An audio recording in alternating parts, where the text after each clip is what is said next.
Hi there. We are live here. This is Mita Thompson with Pride Pages podcast, and I'm here with Jesse Larsen. Hi, Jesse. Hey Mita, how are you? I'm great. How are you? I'm doing so well, thank you. It's good to be here. Great. Awesome. So I'm excited to ask you a set of questions. I would love to share with us how you came to be in Boise, Idaho. Yes, I would love to.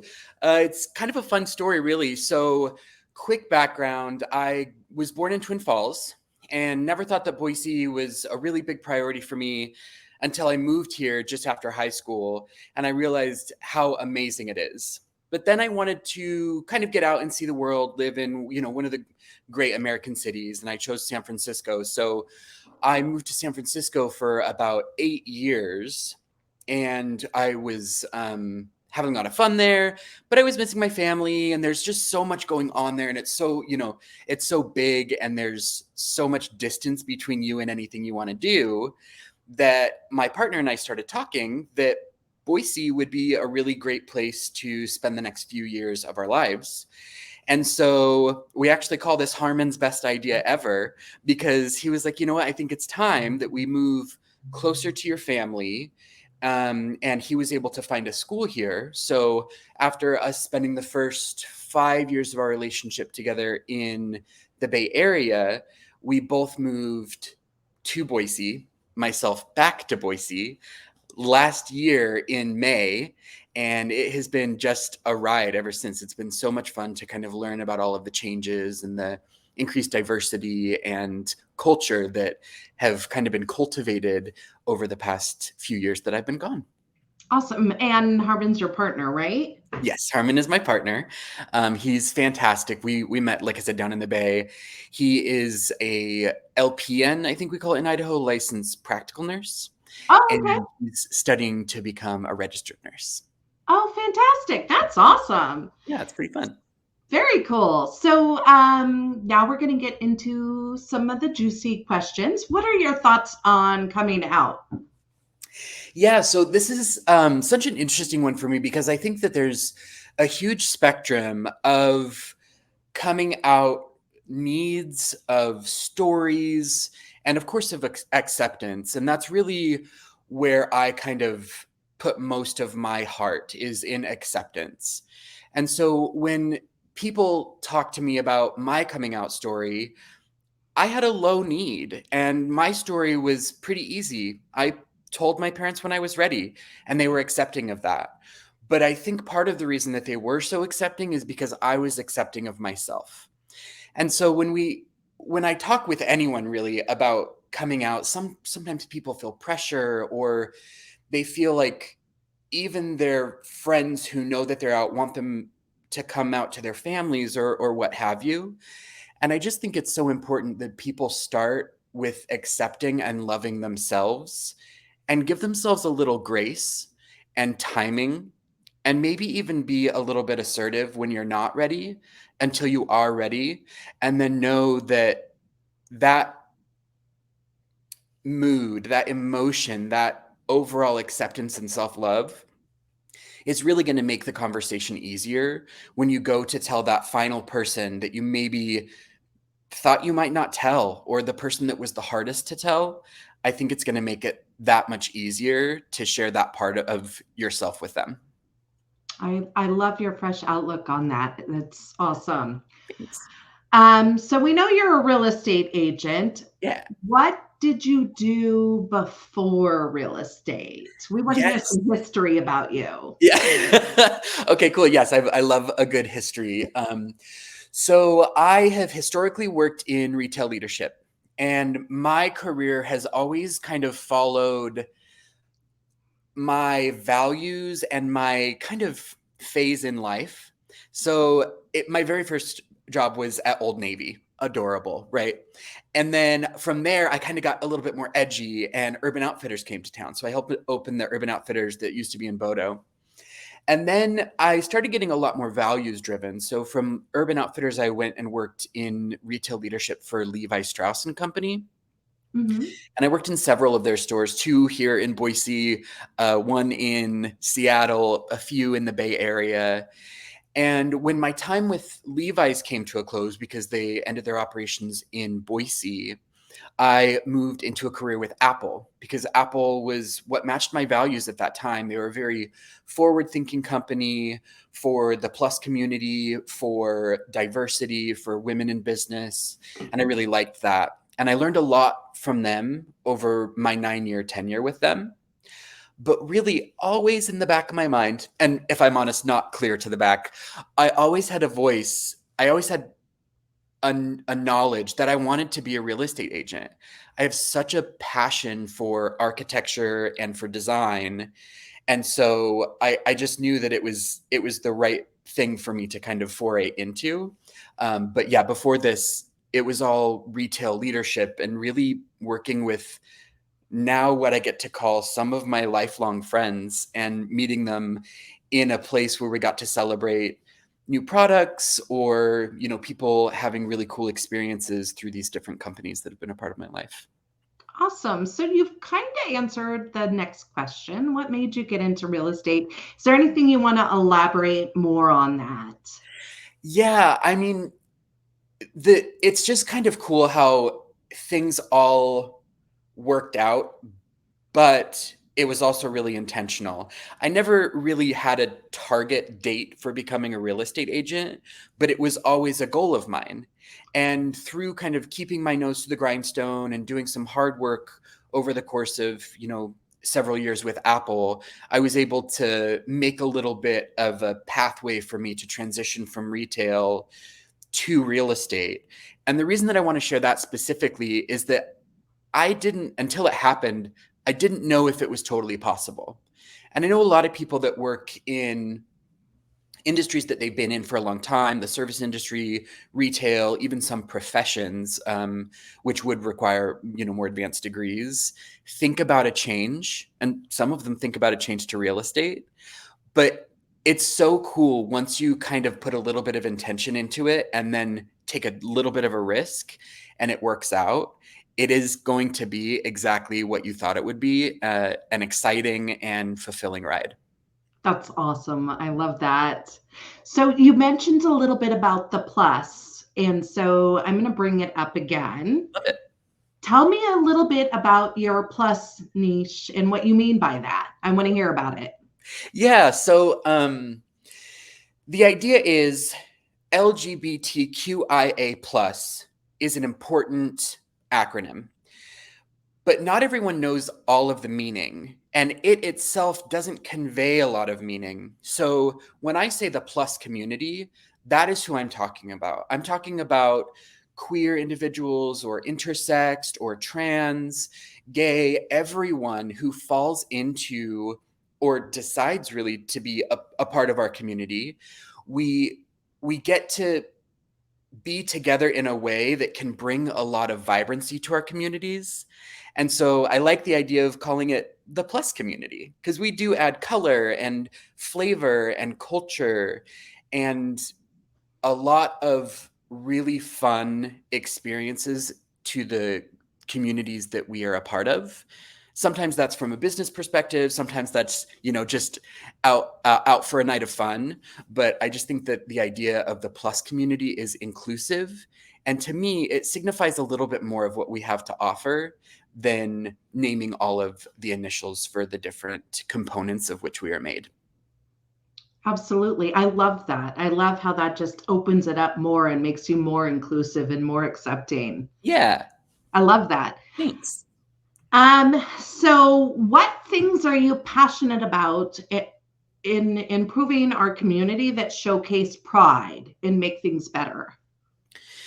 Yeah, so that's still part of what I'm learning. And so I really like the idea of the plus community being just as diverse as the community at large. And so there are like a lot of different components therein. And I'm kind of putting a lot of energy into the idea of altruism and volunteerism and philanthropy. So I think it's really exciting to think about us coming together more as a community and maybe some of those smaller niches within the plus community having better platforms, better times, better events in which to spend time together. Because of course we know Pride. We love Pride. That's when we all come out and we get to spend time with one another and celebrate. I, though, would like to be a force for change, for that to happen a little bit more frequently. Something that is maybe a less, a lower burden of production, if you will, because Pride is a very big event and, they close city streets. So maybe something that is a little bit more kind of park sized and something that happens more frequently so we can all get together and have fun and celebrate our likenesses and our differences in a way that is really approachable to our community and beyond. I like that. I like that a lot. Thanks. So what are some other things that you may do for the community? Well, I would really like to actually be a force for good when it comes to helping people understand home ownership.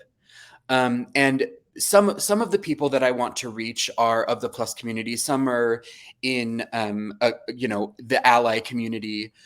But the thing is, I really want to help people in our community understand how accessible home ownership can be, because I'm kind of the type of person that didn't grow up with owning a home maybe as a really realistic option.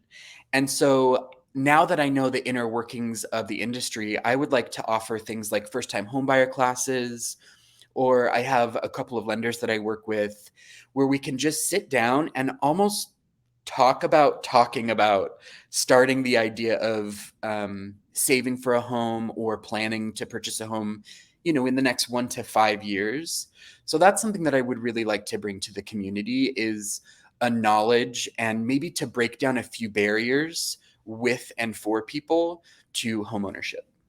Okay. Okay. So you're part of the LGBTQ Real Estate Alliance. What is this and what does it mean to you? Yes, that's such a good question. So the LGBTQ plus Real Estate Alliance is a nationwide nonprofit, and it's made up of mostly state level chapters across many different states. And what they do on a national level is connect our community together. They offer ways for us to come to conferences and learn from one another, and thought leaders within the plus community. But they also spend funds to help fight inequality in real estate for the plus community at a legislative level. So we're actually, as an organization, trying to do good to implement laws that protect the LGBTQ plus community from discrimination, like so many other underserved and underprotected communities have been, treated in the past. So at a local level, how we do that is by collecting member dues and bringing our members together as well for things like lunch and learns, where we get together, share a meal, and learn something about our industry and our peers that maybe we hadn't known before. And that is mostly for members, but we can bring friends and include other people. And then, more than just members, but our entire plus community here in Boise can come to Mix and Mingles, which are fun events, a little bit more lighthearted, a little bit more personally focused, so we can get to know new people, maybe meet new clients or new professionals who can come into our orbit and maybe help us make a difference for the people who we serve. I love that. I love That's a that lot of very fun. much. Thanks. Cool. Okay. And then I've got, oh, and I wanted to mention too, congratulations. You just became vice president for the state Oh, of Idaho. I yes. mean, you didn't even, you need to like pat yourself on the back. You should announce that. You're helping our state. Well, thank you very much. That is very much my intention. I'm really thrilled and honored to be a part of the Idaho chapter in a way that I can help affect change and include an ever-growing group of people, including members of the plus community, allies, and yeah, I have some pretty impressive shoes to fill, I might say. Oh, So, why do you think Boise is a great city to live in? Oh my gosh. So this is so easy. This is so easy for me since I was gone for so long. I had this like wanderlust and I was like, oh, I got to live in a big city to get like good shopping and good food and like meet different cool people. And maybe that was true 10 years ago. It is not anymore. Boise is it's like a cultural and experience oasis in the state of Idaho. Like we have this just lush island of like fun and food. And one of the most beautiful things about it is all of these festivals that we have, Art in the Park or, Hyde Park, our very own Pride Festival. These all happen, with like some frequency. Like we've always got something going on. But there's enough room in Boise and the population is such that everyone can join. It's not a total headache. The cost or the effort of joining one of these festivals or what have you, one of these events, doesn't outweigh the benefit. So you leave a party at a park or, some celebration and you leave in a really good mood and you have a short Yeah. ride to your car and you get to experience more of our community that way. And I think that part of the reason that Boise is so special is that a lot of people maybe left for a time in their life and then they brought back a lot of influence. They brought back culture, they brought back partners from other areas, and they've done really cool things like starting small businesses, uh, like starting Boise Pride pages, and to help bring us together. So I just think it's a bit of a cauldron where all of the ingredients are just amazing and you can taste every single one. Oh, that's awesome. I love that. And I love, so you mentioned taste. I love a good restaurant. What's some of your favorite restaurants? Name at least two. I know I didn't ask that question ahead of time, but I'm always looking for someplace new. Of course, yeah. So one of the favorite restaurants that I have here, that's kind of on the newer end, over in Garden City, is a Puerto Rican restaurant called Wepa. Oh, It's amazing. It's such incredible food, and all of the service staff there just welcomes you. It feels like you are like welcomed into someone's home, and the food is just absolutely delicious. Another one that I like is actually very close to my home. It's a Burmese and Thai restaurant called Nam Thai. And okay. it's so cool because my boyfriend Harmon, is of Indian descent. And so we eat things like barathas and some roti. They're like kind of like bread goods. And with Thai food, you usually get like rice or noodles, but at Nam Thai, you get both.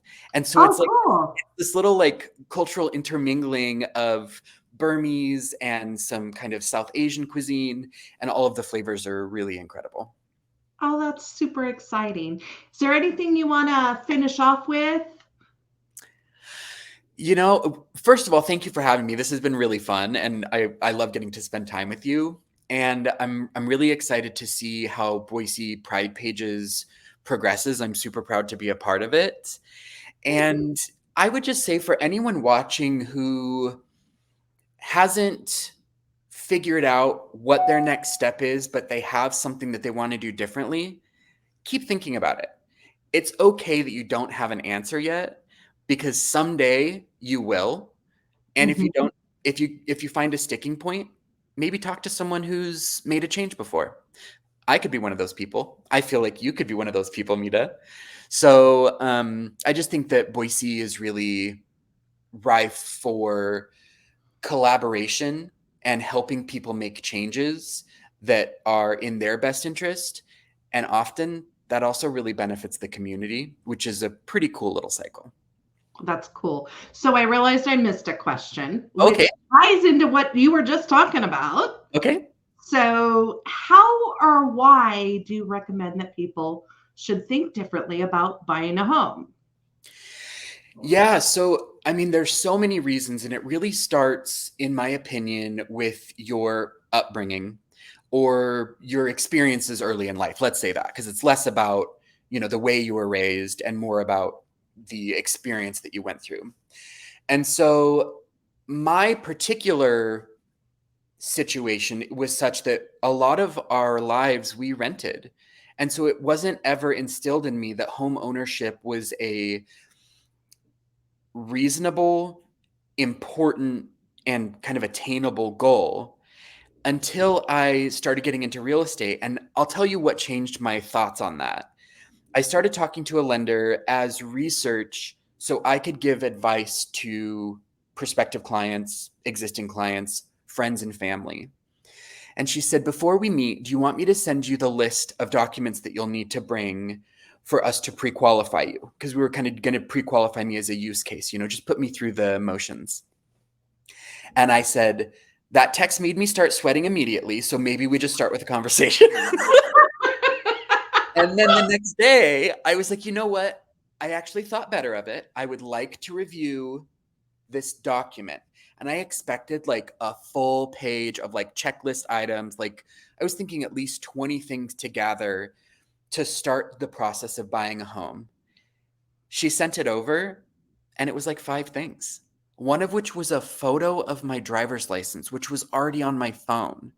Oh, wow. And it was this epiphany. Like that easy. Exactly. And sure, there's going to be changes that need to happen. There's going to be things that you need to do, money that you need to save. But the idea of the point of entry being so much more accessible than I had ever imagined made me realize that a lot of people are probably like me. They think it's this mountain. And in fact, it's a molehill. So that's why I would recommend that people think differently, because it's really hard to know what you don't know. So if you strive to think differently, you're more likely going to come across the perspective of someone like myself or someone who's already bought a home, and it's probably going to benefit you greatly. I love that. I love that very much. And then one more last question. Go for it. Do you feel like you influence the community in positive ways? I like to think so. But I also am not going to rest on my laurels. And part of me doing that is going to be with a lot of intention. And so we talked a little bit earlier. I would love the plus community have more frequent kind of time to interact. But there are other kind of arms of philanthropy that I'm really interested in. And without having expressed them, I have been reached out to by a couple of different coalitions, groups, business leagues, and it's been a really cool thing to see. In some small way, some members of the community recognizing the effort, the content, the experiences that I've been sharing, like on Instagram mostly, and asking me if I'm interested in joining their group. And I think that without getting too specific about any of those examples, because we're still kind of in conversations, that would be my example, is that some people who are working in ways that I really want to be a part of have reached out to me and invited me to at least start the conversation of joining them. And again, that's a testament to the kind of the amazing community that is in Boise. But I think that those are very soon going to be fully realized examples for how I can influence the community in positive ways. Awesome. I love that. Well, thank you, Jesse, for being on my show. Thank you. His contact details are right there, and I will also drop them in the link below. And also feel free to like the page if you're on Facebook. If you're catching this video, or if you're on YouTube, go ahead and click like or subscribe. And thank you so much. And we'll see you next time. Thanks, Mita. Thanks.